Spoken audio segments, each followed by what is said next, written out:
Soul Tree. Let's transform together.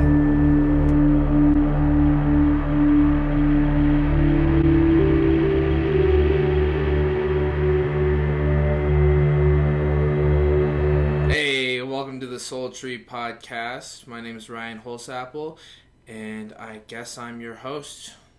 Unless there's someone else around here who was supposed to do this. I can't find anybody. I think that it just leaves it all up to me. So I guess I'm the one who's going to have to make this all happen. But today, I guess we have something for you. Mercury Black, or aka Bipolar Lunatic, who is an amazing guest. He was on Sorting Myself Out.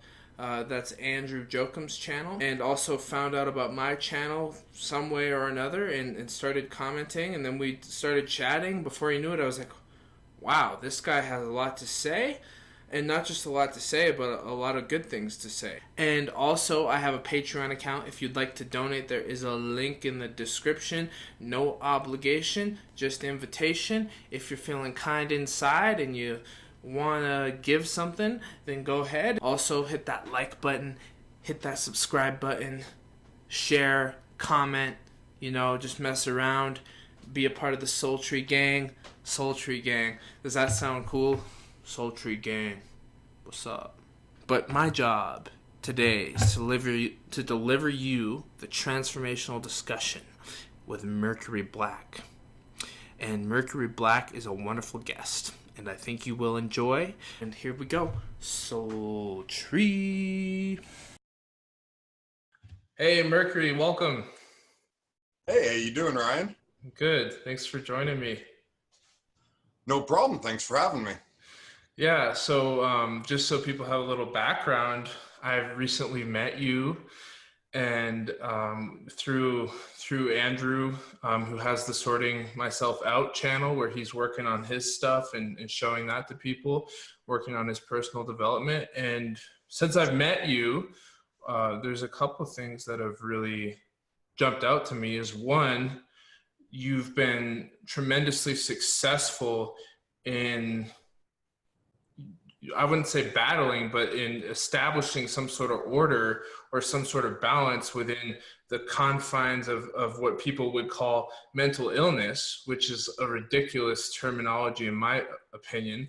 But you've struggled with these issues, and what is so compelling to me is you've overcome them to some extent, like in a way that you have balance in your life, you have wisdom. Because when I heard you talk, I was thinking and feeling a deep resonance with your wisdom. So that's, really the reason why I wanted to connect. Yeah. And so what you said, battling mental illness, which I agree is like the worst of all the terms, but right. Didn't like come out of your mouth easily. 'Cause that's not right. I think I've integrated the crazy part of me as opposed to battling it. So you didn't. Got it.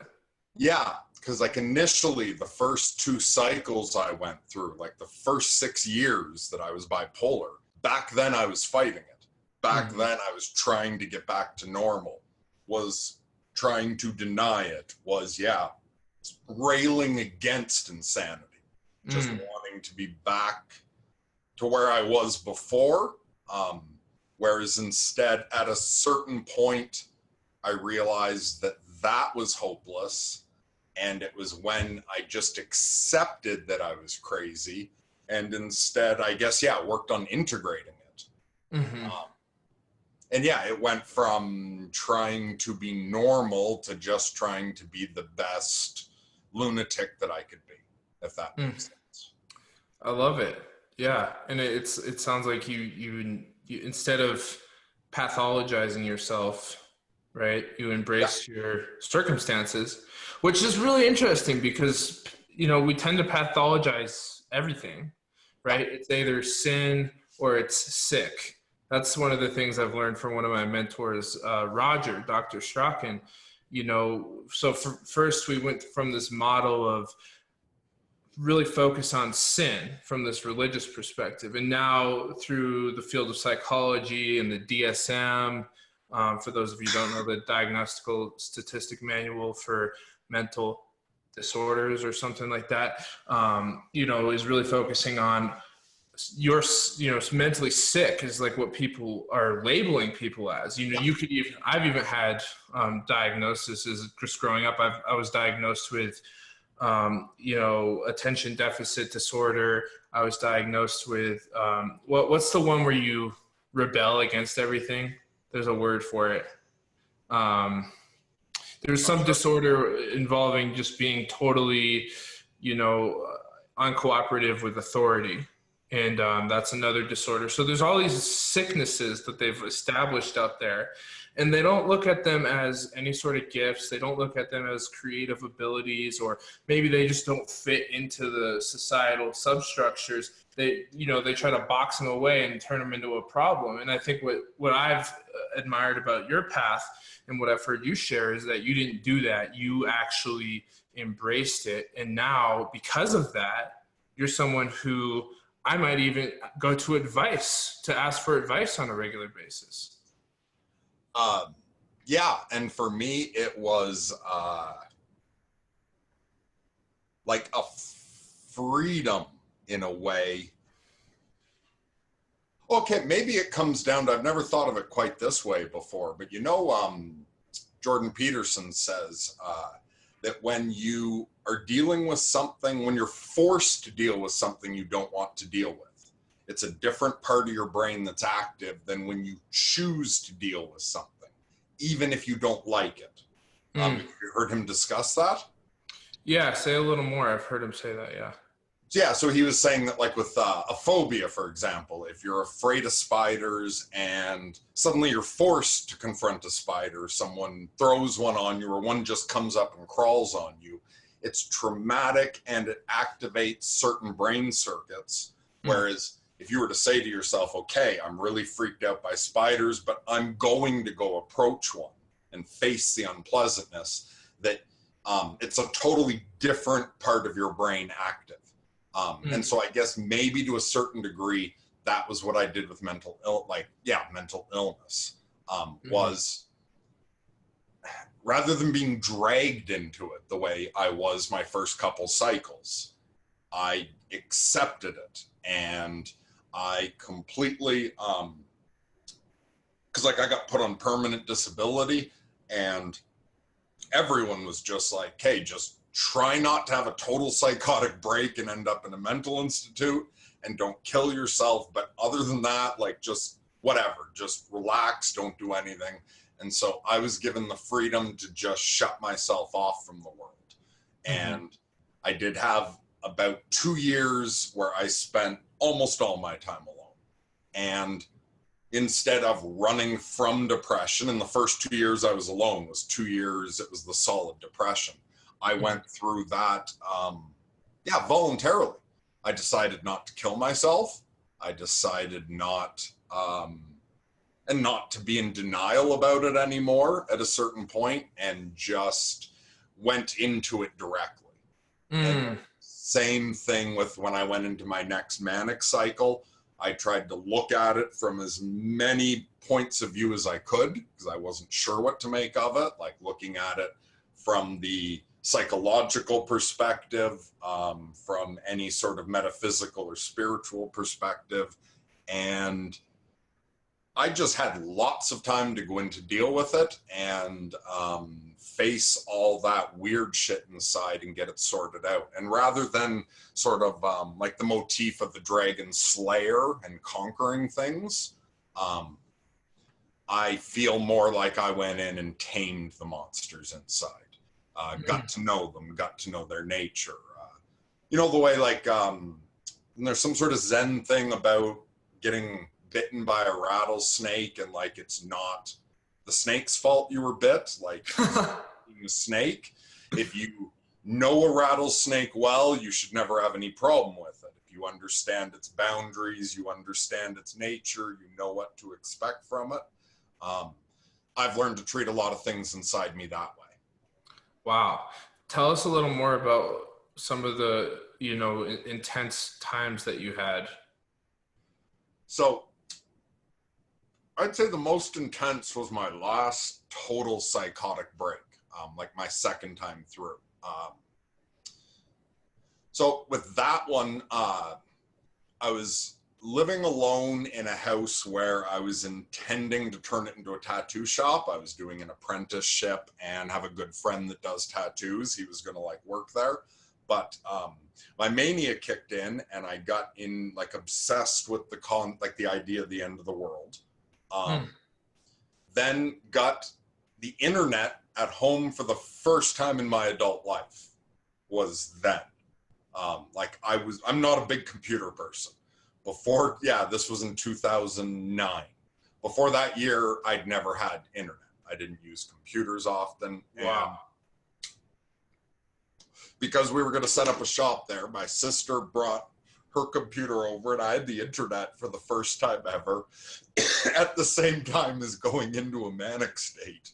It was a really crazy mix. And even my first psychotic break involved very strongly the end of the world. But during my second one, when I started exploring online, it was when there was all that 2012 shit going around online. Okay. That linked up so perfectly with the end of the world scenario that my brain was producing naturally. And I got hyper focused on that shit and I put opening the shop like on delay and pushed everyone away. And I was like caught up in it where I was certain I wasn't crazy. I was entering a magical world. Does that make sense? And so I look back and thought that in my first breakdown, I'd failed somehow. And that's why the depression happened. And then, it was like I had been fooled into thinking it was a mental illness and I was having this second chance to become one of the, the saints of Revelation, like the ones with the forehead. Yeah. And I got really caught up in all that shit. And it went until, like, for months, I was eating just a little tiny, like, I'd eat a sandwich a day, maybe, for a couple months. Then it got to where, and I was sleeping an hour or two a night. But then, like, waking up just fired and full of energy. But then it got to where I was eating, like, half a sandwich every other day. And I was sleeping an hour every couple days. But then at the end, for, like, a good 2 months, I'd say, I was eating like little handfuls of crackers just now and then. And I was sleeping like 5-10 minutes every couple days. Wow. And it got to where by the time it was like too much, I had also isolated myself. Like family and friends expressed worry when it first started coming in. And I remembered getting locked up the first time and all that shit. So I pushed everyone the fuck away and was like, no, I'm going to go through this. This is real. And it built to where at the end, it was like, I couldn't slow anything down. And it was almost like wires in my brain were like smoking, or like if you run a diesel engine just as hard as you can before it shuts down, when it's just rattling and everything's smoking. I felt like that, but I couldn't slow it down. And I couldn't control it anymore at that point. Like, even if I wanted to sleep, I would just lie down and sometimes fall asleep and then wake up in under a minute. And just everything going way too fast. And it got to where, then there was this point where I was sure the world had ended. And I went through about a 4-day period where I thought the world was already over. And at one point I can remember sitting in my house and like out the windows was like deep space. And it was like as if just me and my house existed, floating in like deep space. At another point, I went out on the porch and I could see the real world, but I was certain that was an illusion. And that if I stepped off the porch, I would just fall right through. Then I saw like the sun turn into the moon and like the whole landscape change and turn back. And that just kept going until at one point just I totally snapped. And it was like, you ever had a dream where you're doing something where you're not in control? It's like you're just watching yourself do something. Yes. It became like that. And wow, your actual life. Yeah, like my waking life was like that. Crazy. It was like I thought I was at that point where the world had been unmade and I had to find my way through to the new world. And so I felt like I was in deep space for days. And at one point, when I just totally lost control, I went around the house and it was like I would go into a room and lock the door. So I'd lock myself into a room. Then I'd break the window, climb out the window, go around the house to another window, break it, climb inside. I'd be locking doors and then running through them to get out of the room or to get back into it. And I smashed out all the lights in the house. I have no idea why I was doing that. It was just, I was throwing my shit out the windows, running around, like just completely not in control. And eventually I'm running around outside naked and I'm covered in blood. And it was just from a small cut in my hand, like in the window. I've never intentionally hurt myself. I've never tried to. But anyway, I'm running around outside naked, covered in blood, and this cop car pulls in. And it just so happened, like I was on the edge of the highway out in the country, that cops were going by and pulled in. And when they pulled in, I was like, okay, here's the moment that I break through. And I was certain that the devil had sent them to kill me. And so when they get out of the car, I start screaming that I know the devil sent them to kill me. And I'm just being like, and I had, like, for me, there was no fight in it. It was like, I was ready to martyr myself. You know what I mean? It was like, to me, the victory was to go ahead and kill me. You get what I mean? Yeah, because I know I'm taking the higher ground. Yeah. Yeah. And so these cops were so fucking freaked out. They're like, one guy's got the hand on his gun and like circles around his side. The other guy's going like, "Hey, calm down." And he's like, he gets me to lie, and I'm screaming like, I'm screaming like, go ahead and fucking kill me. I'm not gonna beg for my life. These cops are all fucking freaked out. They're like, get out on the ground. And so I got down on the ground, and he goes like behind me to like cuff me. And as soon as he grabbed one of my arms, I just like sort of spasmed or something. I didn't try to fight back. Whatever I did, he freaked out and jumped back.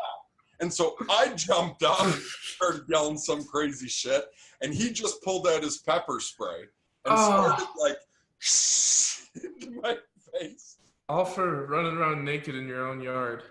Well, and I was screaming that I knew the devil sent him, and I was telling him to kill me. And I had blood smeared all over, like. But the pepper spray didn't affect me. I was so fucking out of it.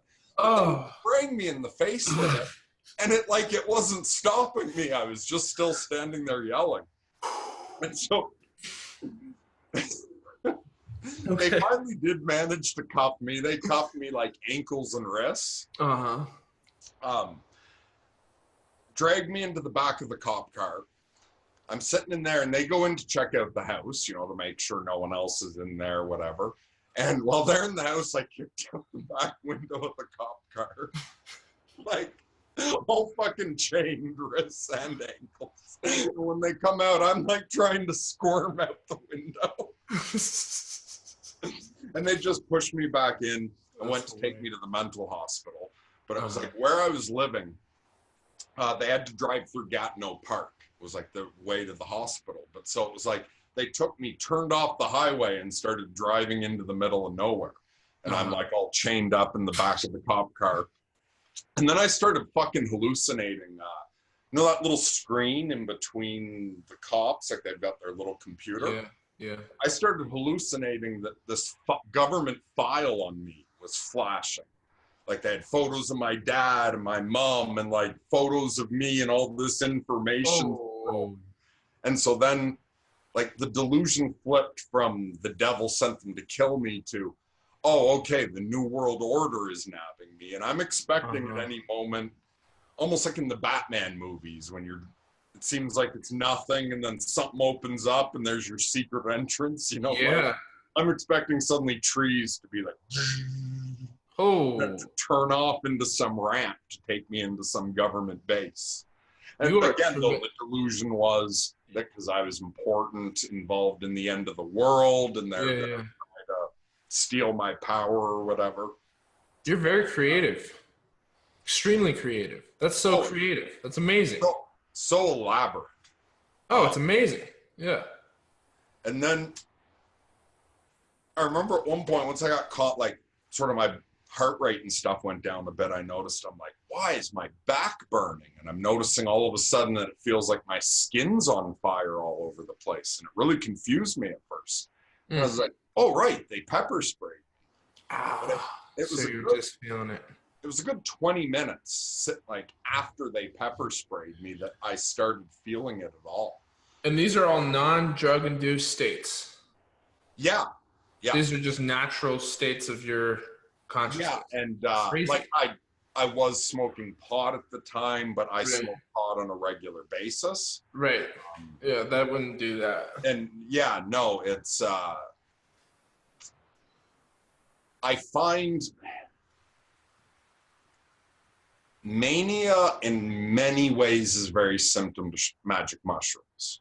There's elements of magic mushrooms that, yeah, a crazy mind can just do all on its own.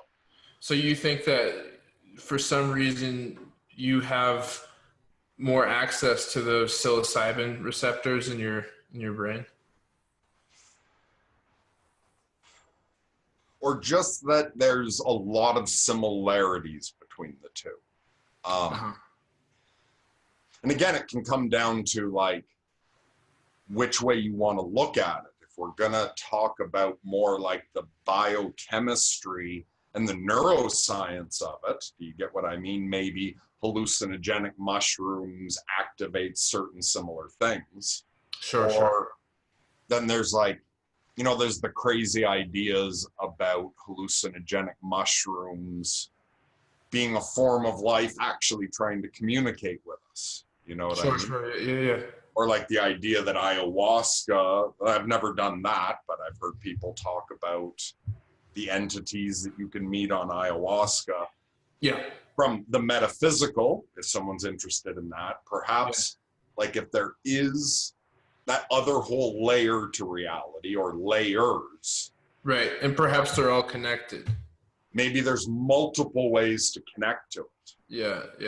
Absolutely. One being shrooms or other hallucinogenics, one being intentional meditation techniques, and one being insanity. And just so everyone knows, what was your, and again, forgive me because I really don't agree with these terms, clinical diagnosis? My clinical diagnosis would be bipolar type 1. Okay, got it. With psychosis. And for bipolar type 1, I'm strong. Strong? Yeah, like I'm strongly bipolar. Oh, I see. But I mean, like, we don't do it here, but I think in Europe there's like a 1 to 10 scale for like severity for mental illnesses. Yeah. I've talked to lots of other people with bipolar type 1, not as extreme as me at all. Okay, so you've got a very strong set of... A really strong. And in fact, I've never talked to anyone else who had a 3-year cycle ever. Oh, really? Yeah, that's like extremely long. Like lots of people with bipolar can have like really short cycles where in a month they go up and down. But for me, it was like my psychosis would build and build. And at the beginning, my psychosis or mania leading to psychosis only ever broke by being institutionalized the first time. So I don't know how long it could have gone on before it would have crashed on its own. Right. But then once I came out of it, the depression phase was 2 years, both those times. Like 2 years of solid depression where at the end, the last 6 months, it starts sort of gradually lessening. Yeah. But definitely a solid 18 months of like, when you wake up, you're like, oh, for fuck's sakes, I'm still fucking alive. Every moment being awake is just like horrid, where it's like you have to actively try to keep yourself from going and killing yourself. It's like you just so badly want to do that. And where every night going to sleep, you're just praying not to wake up. Yeah, so you've got those gigantic ups and downs that you're dealing with. Yeah. And huge. Like once I accepted it and started learning how to manage it.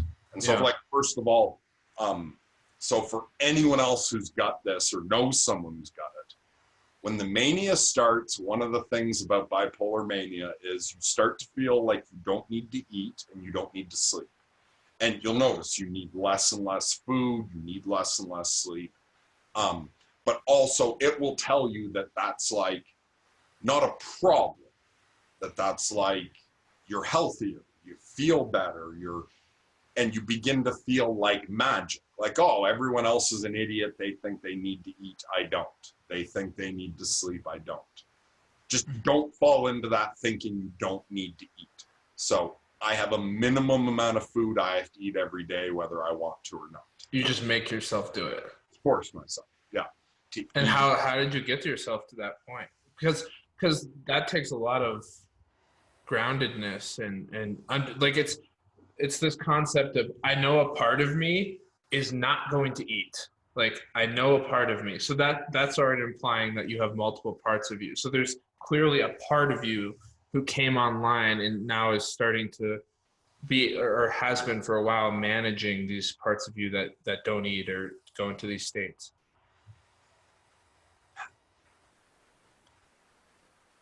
The awareness of what it would lead to.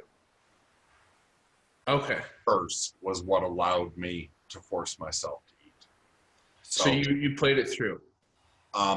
It was just because my first time, like after coming out of the second depression, when I was like living alone, at that point, that was when I accepted that I was mad and was just going to try to deal with that. So after coming out of my first depression, the goal was to go back to normal. Okay. After the second one, the goal was to deal with this. To accept what you were dealing with. Yeah, so my second mania, I allowed myself to be fooled by the mania because I was trying to deny it. And if something's not there, then you don't pay attention to its influence. Does that make sense? Like, let me make sure I understand that. If something's not there, if you're telling yourself that something's not there, then you're not going to pay as much attention to it. That's what you said? You're not going to notice. I find you'll deny that it's even there. So okay, yeah. When when it wasn't okay to go crazy, then when you start going a little crazy, you go like, no, I'm fine. No, I'm fine. And you ignore that as it's getting stronger. Whereas when I finally accepted that I was crazy, then as soon as I was coming out of the depression and got to that sort of level spot, although it's not a normal level. Like, I'm never normal the way I used to. Even today? Yeah. Got it. Yeah, like even when I'm at my most grounded, it's nothing like the old me. The old you, what does that mean? The me before any of this stuff. There's lots of them. I find you just keep changing. You're a different person every year. You know what I mean? Yeah. So, but you're basically saying you didn't used to have these issues, now you're having them. That's all I was in. Yeah, but even when I'm feeling level, the world to me now is not what it was before I went crazy. Like, before I went crazy, it seemed obvious to me that the outside world is outside me. And like, I felt like I interpreted reality accurately and that there was this objective reality that we're all seeing. Right. I don't believe that. I realize now that while there is something outside of me, it's not what I'm experiencing. Like, a frog sitting here in this place would not be having the same experience. It might see a different range of color. It might, do you get what I mean? Oh yeah, it's well, just to go into that briefly, one thing that we have established, and several scientists and doctors and so forth have established, that we view things in terms of their motivational relevance. Yeah. And that's deeply unconscious. So this wall, it's only applicable to whatever motivates me to be aware of it. The fact that if I walk into it, I'm going to stop. The fact that it's holding this house up, which is motivating to me because it's allowing me to have shelter. But there's so many things out of my awareness that aren't motivationally relevant to me, that I'm not noticing. So it's either motivationally relevant or it's a threat. Those are the two things that we'll pay attention to, which is still, a threat is still motivationally relevant because it's motivating you to get away. But anyways, that's a very interesting point that you bring up. But also, like, the wall is only the wall the way you perceive it because you're the way you are. Right. If you were massively harder and stronger, that wall might be soft to you. Because I could go through it. Right. That might be a soft substance to you that you could just, when you go to knock on, your fist goes right through. Or if you weren't composed of similar material, like if somehow you were a conscious being where your energy pattern is captured in electromagnetic waves, that wall is not solid. Mm-hmm. You know what I mean? Absolutely. There's lots of things that go right through that wall. Right. Right through you, and they're disrupted by things that you aren't. Like a television signal can get disrupted by an electromagnetic field. That's invisible to you. Fascinating. It's nothing. It's not a barrier. It's a barrier to other things. Right.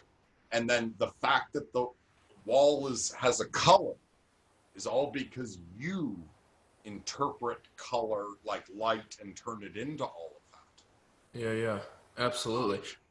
So this is all to say, Mercury, that you said, I do not believe that we have a shared reality anymore.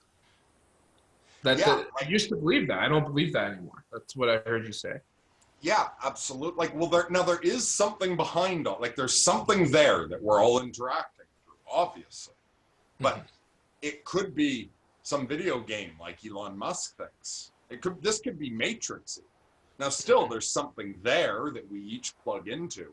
But what I'm plugged into here, and what you're actually, we're doubly plugged in. We're in two dimensions.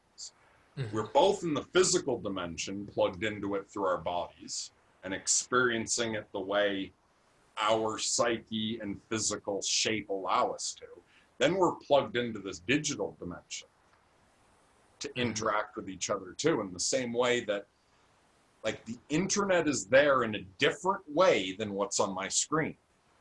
Like all those ones and zeros and ons and offs. And I could change things on the computer that would make you black and white, or where only sound will come through, or a certain program could take your sound signals and change it instead to that, like visual equalizers, where everything you're saying could be jumping lines instead. Right. Wow. So the world that I experience, what I notice, what I don't, but also whether I'm colorblind or whether all of that is entirely within me. Yes. Well, that you could say that, I would argue, for anybody. Yes, yeah. And that's not the way I saw it before. I used to see it more like, oh, we're all obviously here and we're obviously seeing the same thing. This is why I don't like pathology, and this is why I don't like diagnosis. From a pathological lens. I don't think there's anything wrong with diagnosing something from a phenomenological lens. But from a pathological lens, what that's saying is that because this doesn't fit into the subtext of the normal interactions between human beings socially, it's therefore not okay. And I think that that's an assumption. That's a huge assumption, first of all. And second Also, of all, you have to it, first, you have to make up a normal. right, To have, like, to say that this isn't normal, we have to make up what normal is. right. You get Yes, what, exactly. So we've all made up normal, and yeah. we've somehow society has social agreements on what is normal to some extent. Um, and the issue is that the You still there? Hey, there you are. I have no idea what just happened. Yeah, me neither. But I was saying that those social agreements are the only reason we believe them is because there's a few that I understand, right? Like, I'm a very young philosopher. Okay, so cut me some slack, everybody. So let me try to reformulate what I was saying. Yes. There's a few reasons why we have these social agreements about what's okay and what's not okay, as far as I can understand, and with the acknowledgement that my understanding is ultimately insufficient. But one is that they served a purpose for survival in the past. To some extent, we've evolved to have these agreements because they've served a purpose. Mm-hmm. Two is because people like to have a narrative to buy into, and a narrative that makes them feel safe within their worldview. No, I think we need one. I don't think we just like to have one. I think we need one. Okay, so right, I can buy into that. So we need a narrative that we can buy into. And three, sometimes these, from my standpoint, sometimes these decaying social contracts, and why I say decaying is because they need to be updated. If they're not updated, it's not good. Like the fact that we're still using pathology and diagnosis as the decaying social contract. They serve the best interest of those who are operating in positions of power that those social contracts buttress. And the reason I say that is because if you look at psychiatry, yeah, if we stopped using the pathology model, guess who's not getting paid? Psychiatry. This isn't a conspiracy theory. This is just true. And so, of course, it's not in their best interest to change that social understanding of what a mental disorder is. And actually, instead of framing it as a disorder, we frame it as a phenomenological set of experiences that are unique. And those phenomenological set of experiences can take place over this vast spectrum, some similar, some different. And when we start viewing it in that way, it frees us up to understand that just because we're having an experience, just because human beings are different, some more than others at the ends of that distribution, does not make it pathological.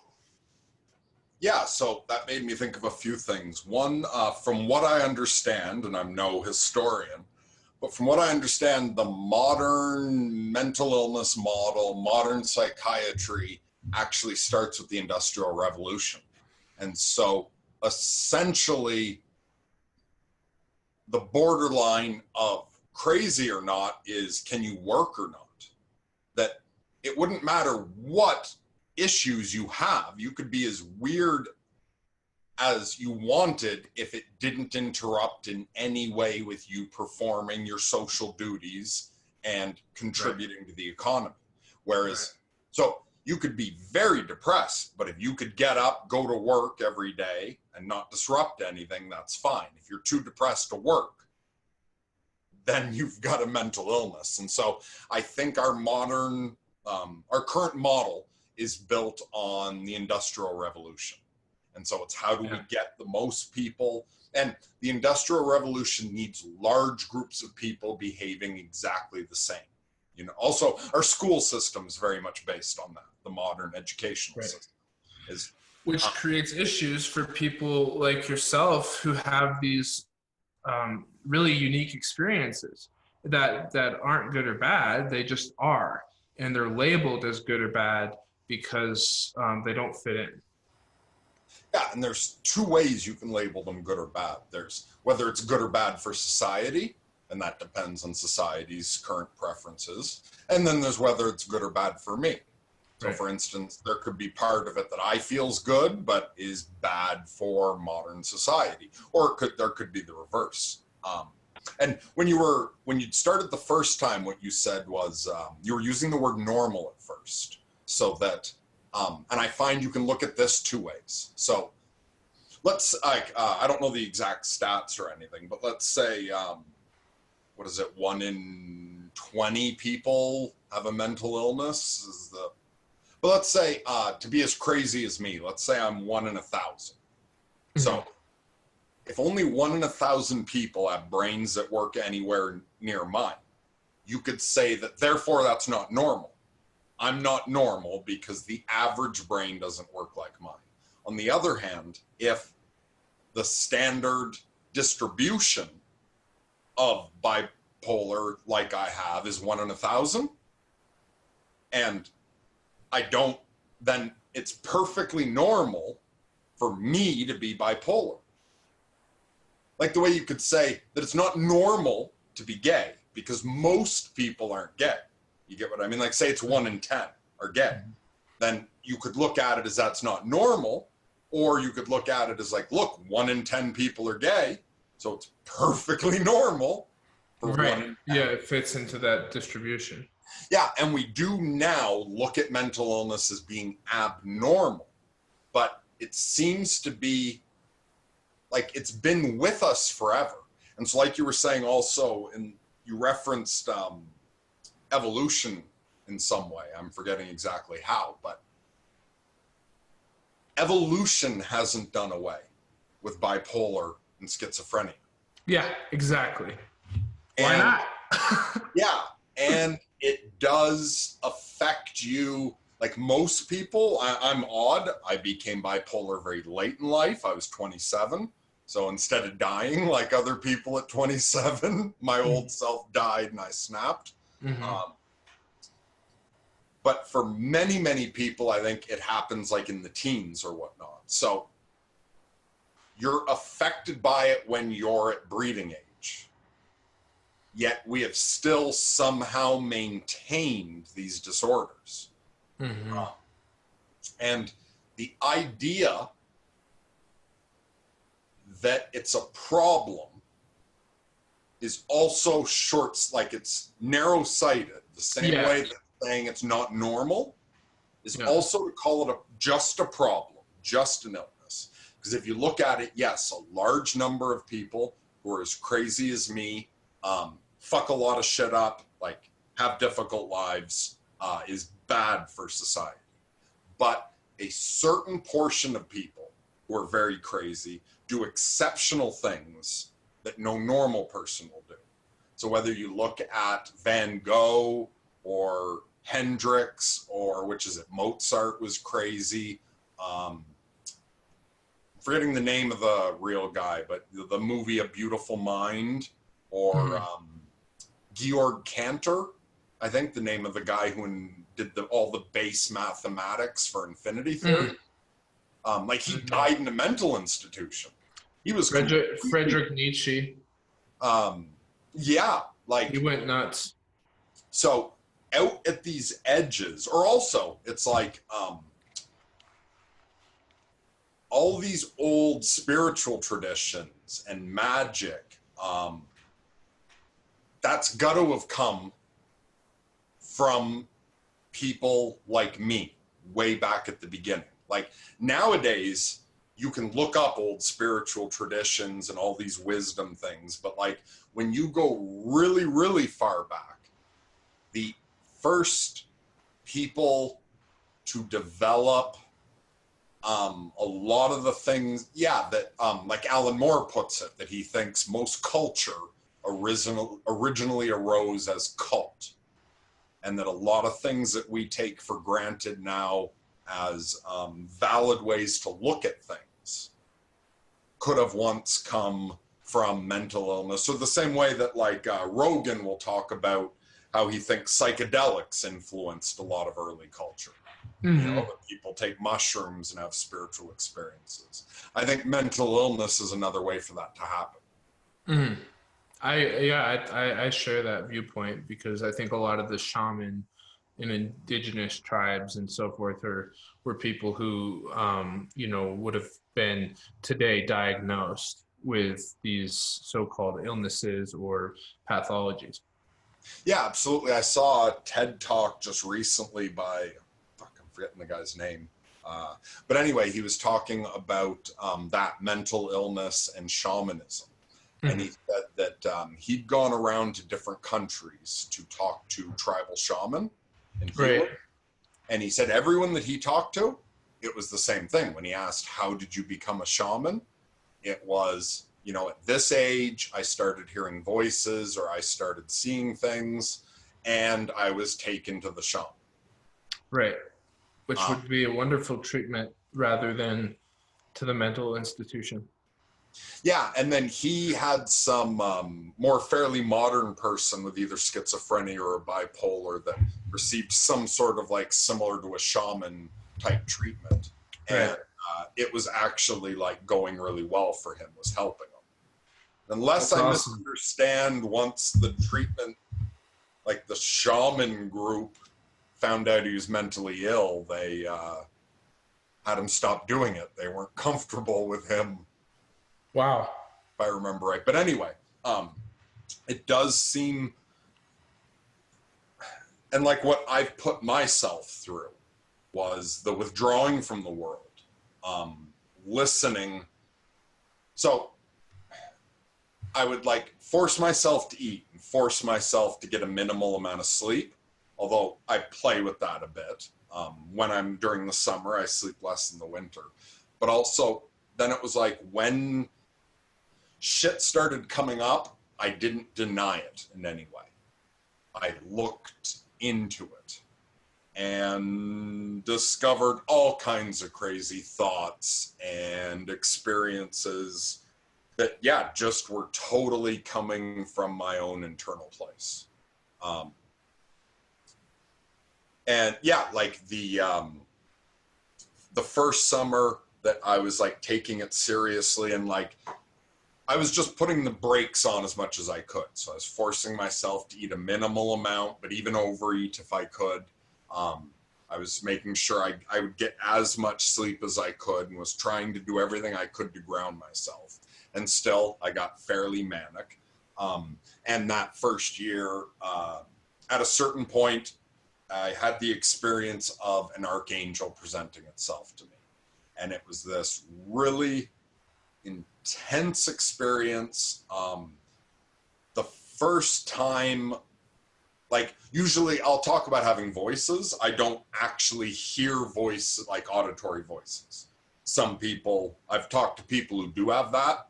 That's not actually what I mean. It's just the easiest metaphor. When I communicate with things, it's like a thought unfolds inside of my head.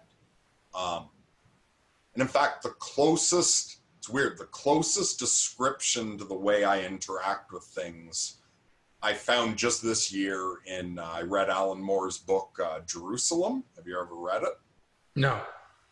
Okay, well, in his book, Jerusalem, when one character goes crazy, is when an angel speaks to him. And in it, it's, when the angel speaks to him, it's this one word that is like this weird multi-dimensional word.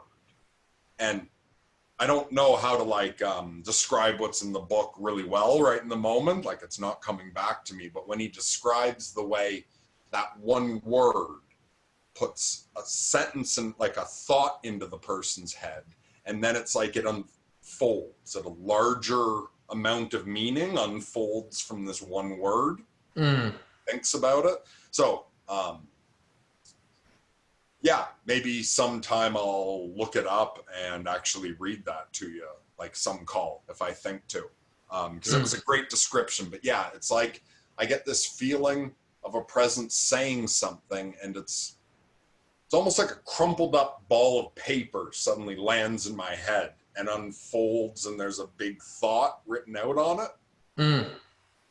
Or sometimes if it's a quicker thing, like if I'm having a dialogue with something, it's like, well, you know, when you hear me speak, you hear me with your ears, but then your brain also sort of plays the words. Yes. So it's like sometimes I have conversations with either aspects of myself or real angels, I don't know, where it's like that, where I don't have the actual auditory, but it's as if I just heard it speak in that sense. I understand what you're saying. Yeah, that makes sense to me. And So it was kind of frightening when the Archangel presented himself, because it was really fucking powerful. It's the only time I heard, and that time I heard it with my ears. I felt this presence, and it was like the light in the room changed. Everything suddenly just changed. And it was like something was overlapping reality. Almost like smoke filled the room, but not smoke. That another dimension was overlapping. Wow. Almost. And this immense presence. And when I asked it who it was, and it gave me its name, that's the one time I've actually heard like a voice.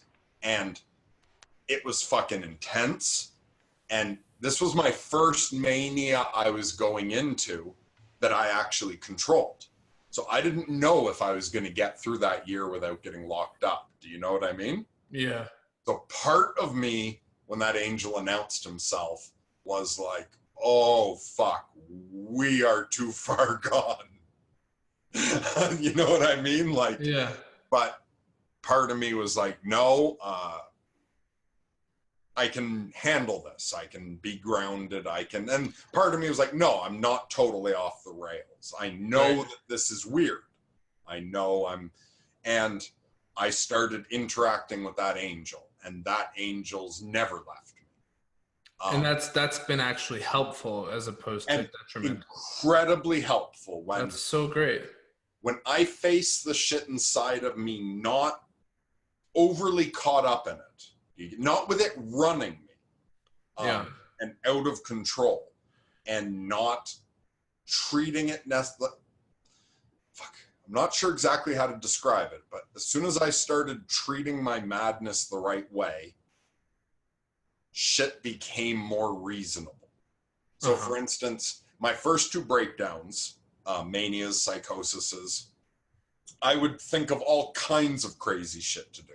Some of it I would do, some of it wouldn't, but you know what I mean? Like just stupid shit to do. And my second one would have killed me.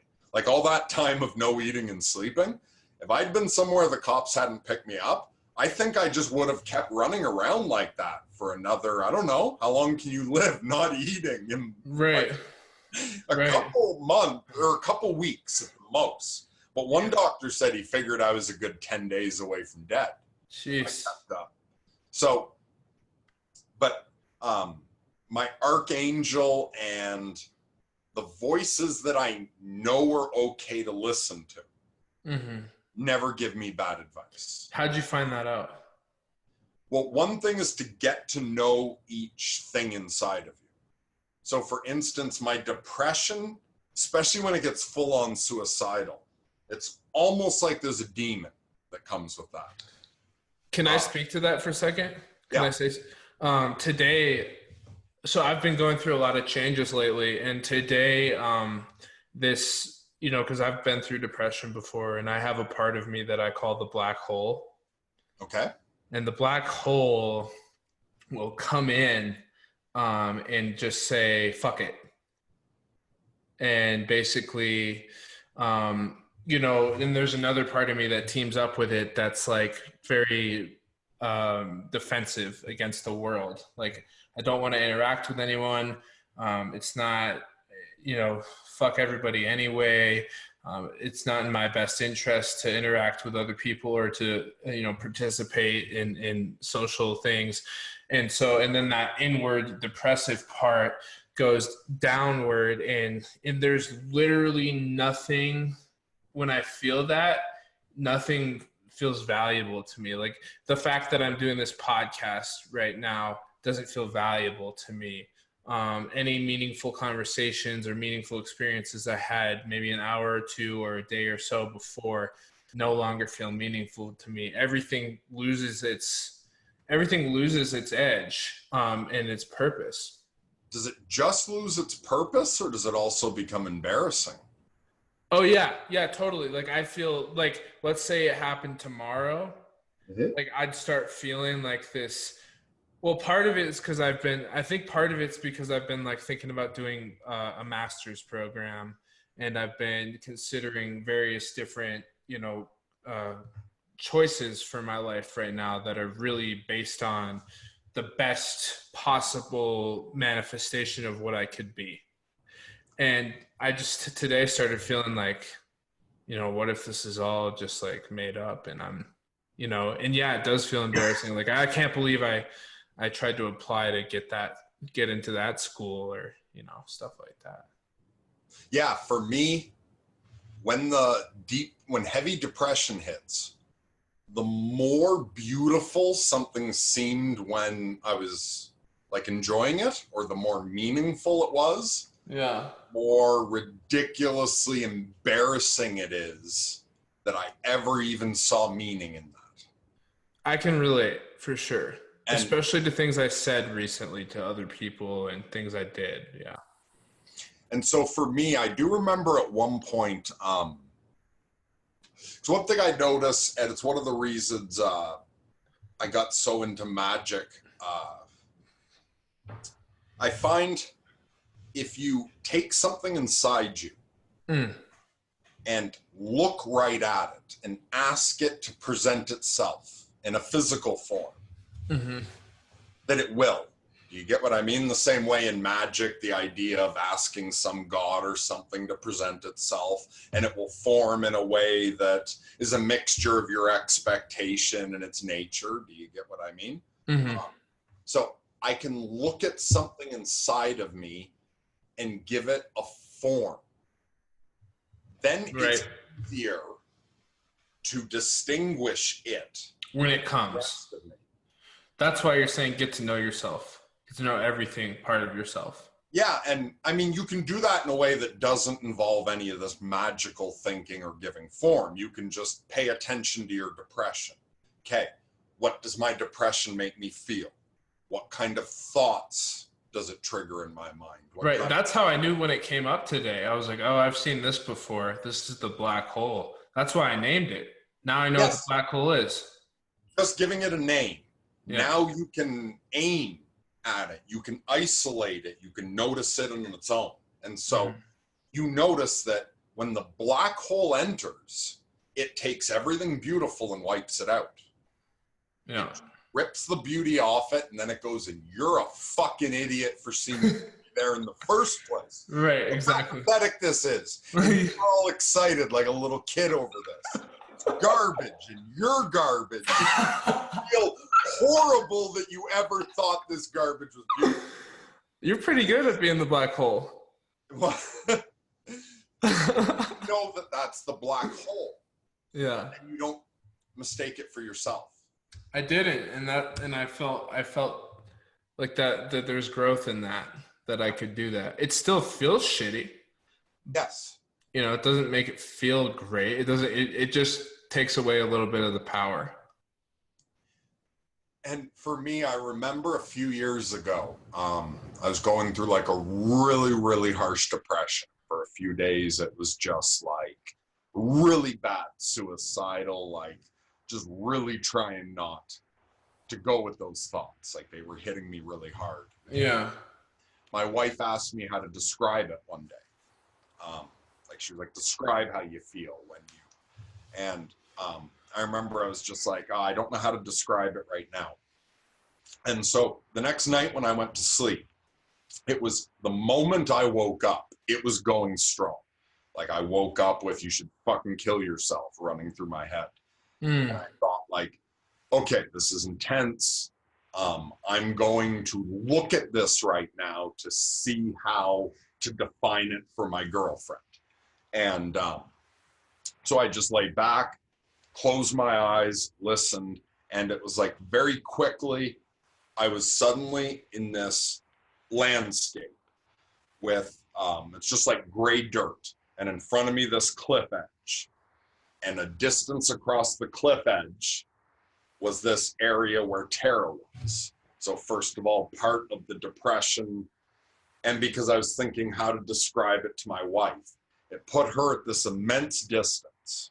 There's this big chasm between us. And right beside me was this gray sort of demon. Kind of like in Constantine, maybe, the way the demons look. But it's like there was this gray, very skinny demon with no eyes, and it had my face wearing it like a mask. So it was like a demon with my face pulled over it, but like in the eye sockets was just empty with blood pouring out. Whoa. And that thing just like leaned right into me and started screaming in my face how much I need to like kill myself, how pathetic everything is, how you can't reach anyone else. And then I tried to open my mouth to yell to my wife in this sort of, like I put myself into a sort of trance state. Yeah. I tried to speak, like yell out to her, and my throat just clogged with moths. And it was like, as they came out, all of them had like writing on their back. And it went too fast to be able to actually read them, but I knew that every single thing was like something horrible about me.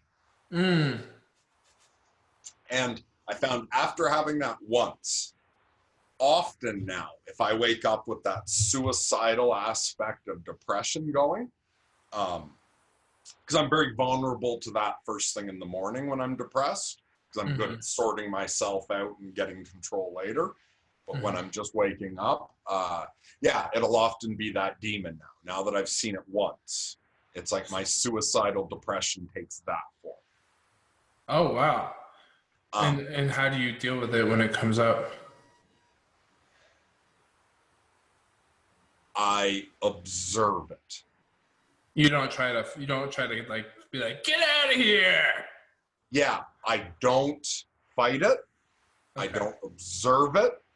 It's almost like I just sort of look at it and say, I respect your opinion. I disagree. Got it. Do you actually respect the opinion? Yes, I respect that suicidal depression believes that. Okay. I accept that. And suicidal depression is a part of this universe. So unless I want to start, Peterson says, get your room clean before you start criticizing the world. I'm certainly not going to start criticizing all of reality. Suicidal depression is here. If God is good, this is a part of something bigger and isn't there for no reason. That's brilliant. And so you got a lot of stuff to say that gives me the chills, man. Yeah, because I access stuff that I think is really deep down inside of all of us. I think you're right. I think you're absolutely right. When you said suicidal depression is here, and that's a part of this universe, and it's also a part of me, that it's such a beautiful, poetic, and balanced way of dealing with that. And I think it's a testament. It's a testament to the ability that you've gained to deal with these phenomena that happen for you in your psyche. And I think that a lot of people out there, I hope that have dealt with similar issues or that know someone that deals with similar issues could take some of this and start to maybe integrate it into their own process. And for instance, I find suicidal depression has something to teach. Like when I first saw the first one of your podcasts I saw was you with Andrew. And when I first saw you talking to him, even though you didn't say anything about depression, instantly I knew that you have suffered depression. Mhm. You have a certain kind of empathetic, compassionate, non-judgmental aspect to your nature that I noticed instantly. And there's a kind of non-judgmental, loving empathy that I've only seen in people that have had depression. Now, I'm not saying people without depression don't have those qualities, but there's a certain flavor of it. Do you get what I mean? Yeah, I A understand. certain kind of it that always comes from somebody who's had depression. That's crazy. It's very tender. It's very non-judgmental, loving of other people. Also for me, because mania involves a lot of ego inflation, for me, it's grounding. And it's good because I have other times where like I'm all fucking blissed out interacting with some archangel or sometimes feeling this weird connection to God itself. And you know what I mean? Like just all these massive insights and incredible shit going on. Maybe one of the reasons I can access that is because I've gone as far in the pole on the depression side. Do you get what I mean? Yeah, well, you've certainly integrated your shadow. Balance. You know, from a Jungian perspective, you did a lot of shadow integration where you went into these parts of yourself that are not necessarily friendly seeming. Yep. They don't seem safe, but you've found the courage to explore them voluntarily, which is the hero's journey that Peterson talks about, entering the unknown voluntarily. Yep. And turning that unknown experience into wisdom and reintegrating it into your everyday structure. And you've managed to do so. Yeah, and I think a big part of it is the respecting each thing, like each part of you too. Like even the parts of us we don't like, we either developed them as a reaction to something in the world, like to compensate for something, and maybe a certain complex that we built up was trying to give us strength or did at one point, or maybe a complex that we built up or is there to teach us what you can know when you go beyond it. Right. It's very Buddhist thought. You know, like the invite your enemies in for tea. But sorry, what? I said it's a very Buddhist thought, like inviting your enemies in for tea. Yeah, absolutely. And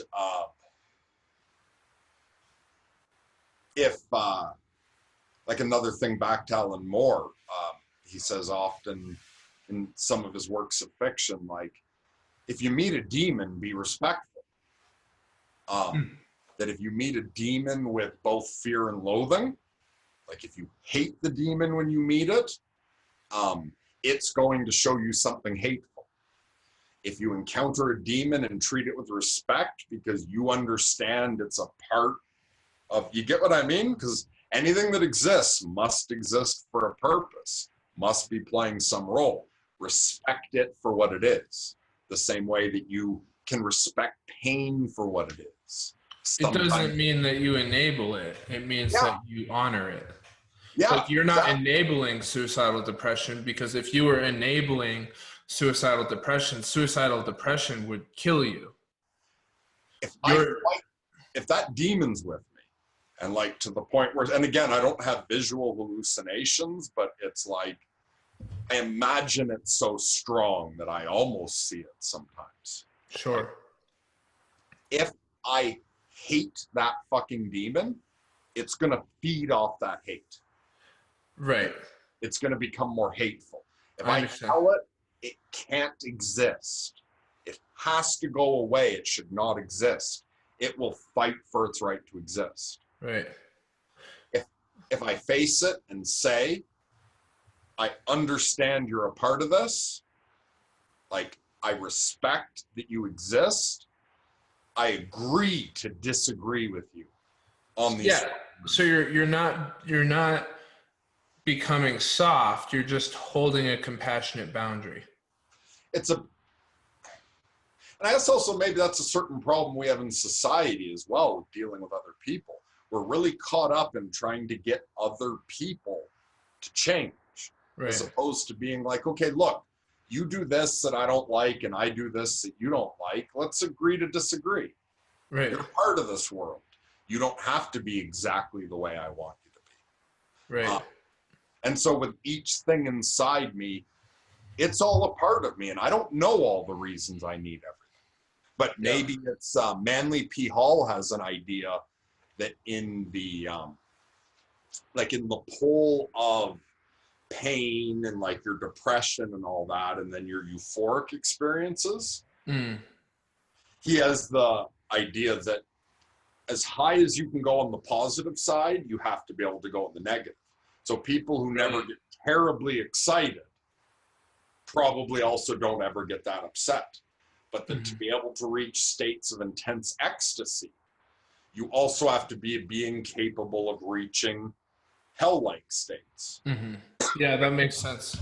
And So, he feels the negative swing, that the worse an experience you ever get into, it's building up momentum that one day, whether it's this life or the afterlife or another life, will launch you as high in the other direction.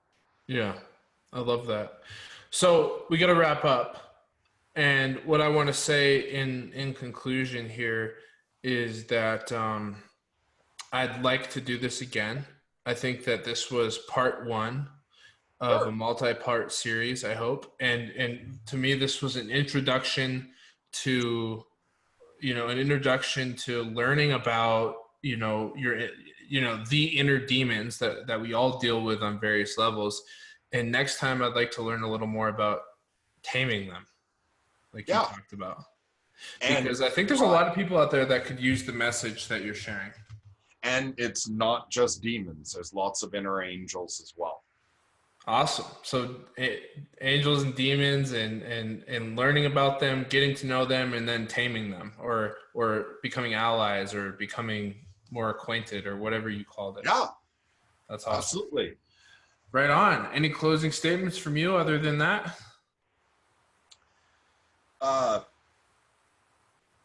No, just that I really enjoy talking to you. Yeah, you too. I've learned so much. Yeah, and I consider all art is really a form of magic. Magic is the great art.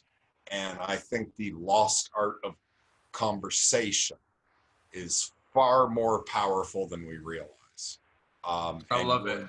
You're an excellent partner to collaborate with in an attempt to just perform the art of conversation just for the sake of seeing what good can come out of it. You too. I love that. That's why I love doing this podcast. Yeah, so definitely I'm up for talking to you again. It's a lot of fun. All right, let's do it soon. Okay, cool.